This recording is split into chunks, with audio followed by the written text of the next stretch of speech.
دو لفظ ہیں، ایک ہے مجمل، ایک ہے مبین. مثلاً کہا کہ لا تقربوا الصلاۃ، نماز کے قریب نہ ہو. اب اگر آپ نے پہلا جملہ سنا یہ مجمل ہے، اب ساری امت کہے کہ ہم نماز کے قریب نہیں آئیں گے.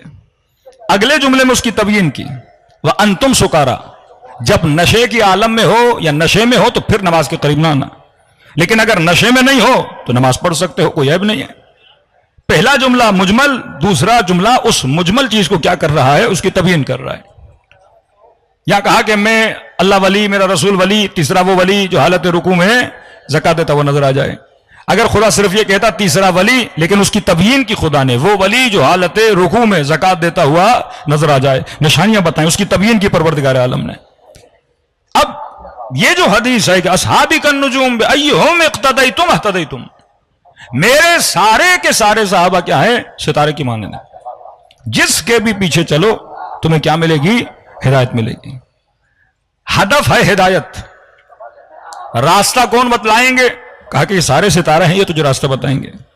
ہدایت کا نتیجہ ہے جنت، جس کی دعا شیعہ سنی اہل حدیث، جو بندہ نماز پڑھتا ہے وہ نماز میں کہتا ہے اہدنا الصراط المستقیم، خدا ہمیں کیا دے، ہدایت دے. ہدف ہدایت.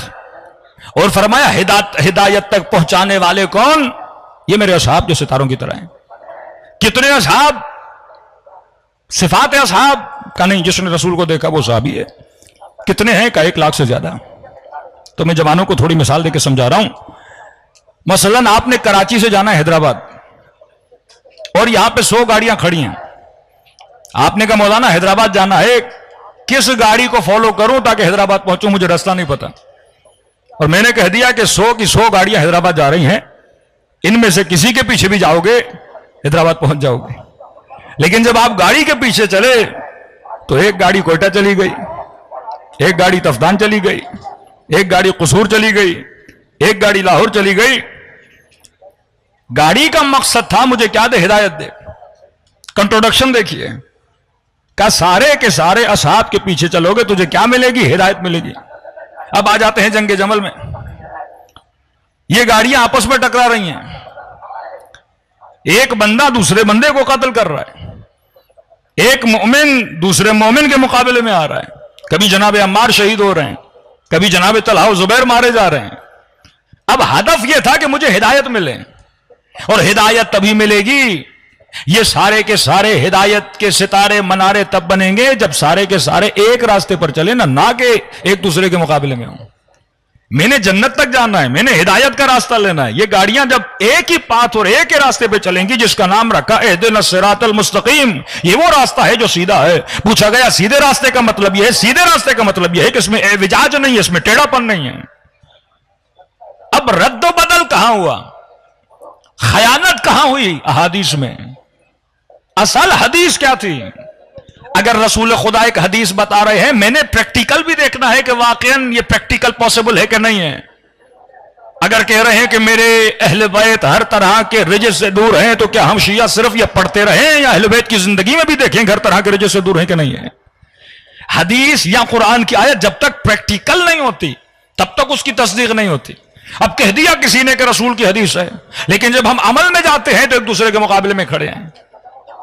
ایک صحابی دوسرے صحابی کو دین سے خارج سمجھ رہا ہے. اصحاب ردہ ایک پورا باب ہے، وہ اصحاب جو ارتداد کے شامل ہوئے، جیسے مالک ابن نویرہ کو کہا کہ یہ دین سے خارج ہو گیا لہذا ہم نے قتل کر دیا. جو خلیفے کے مقابلے میں آ گیا وہ دین سے خارج ہو گیا. خوارج میں کتنے لوگ تھے، اصحاب حرہ میں کتنے لوگ تھے جن کو بولا گیا یہ دین سے خارج ہو گئے. خود امام حسین کے لیے انہوں نے لکھا کہ علیہ باللہ حسین احمد علی دین سے خارج ہو گئے. تبھی جب لشکر شام میں آتا ہے تو کہتے ہیں یہ خارجیوں کا لشکر ہے یا باغیوں کا لشکر ہے. اب ایک دوسرے کے مقابلے میں آ گئے، مطلب بات ایک نہیں ہے. خیانت کہاں پہ ہوئی؟ حدیث کیا تھی؟ انہوں نے صرف ایک لفظ بدلا، حدیث پوری صحیح ہے کہ اصحابی کالنجوم بأیہم اہتدیتم اقتدیتم. ایک تھیوری بنی نا.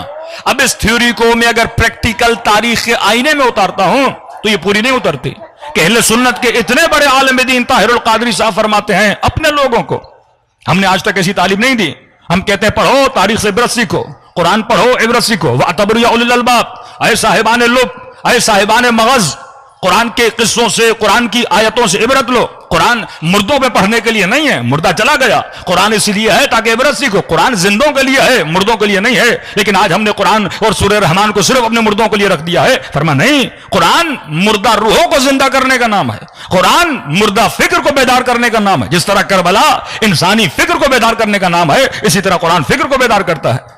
اب پروردگار عالم جب انسان کو ہدایت دینا چاہتا ہے، اب سوال یہ ہے کہاں پہ رد و بدل ہوا؟ حدیث کیا تھی؟ ایک لفظ صرف بدلا۔ حدیث یہ تھی کہ اہل بیتی کالنجوم بأیہم اقتدیتم اہتدیتم، میرے اہل بیت ستاروں کی طرح ہیں، جس کی بھی اقتدا کرو گے تجھے کیا ملے گی؟ ہدایت ملے گی۔ اب دونوں تھیوریز ہیں، اصحاب ستاروں کی طرح ہیں، جس کے بھی پیچھے جاؤ ہدایت ملے گی۔ ایک تھیوری ہے کہ میرے اہل بیت ستاروں کی طرح ہیں، جس کے پیچھے بھی جاؤ ہدایت ملے گی۔ تو یہ تب ہدایت کے ستارے بنیں گے جب ان کا آپس میں کوئی کنٹروڈکشن نہ ہو، آپس میں کوئی لڑائی نہ ہو۔ آپ 12 اماموں کو اٹھا لیں، کبھی نہیں ملتا کوئی امام کسی سے لڑا۔ امام حسن جب صلح کرتے ہیں تو لوگ آتے امام حسین کے پاس کہ اے فرزند علی تم تلوار اٹھاؤ، ہم آپ کا ساتھ دیں گے۔ تو امام حسین کیا فرماتے ہیں؟ فرماتے ہیں حسن جس طرح تمہارا امام ہے اسی طرح حسین کا بھی امام ہے۔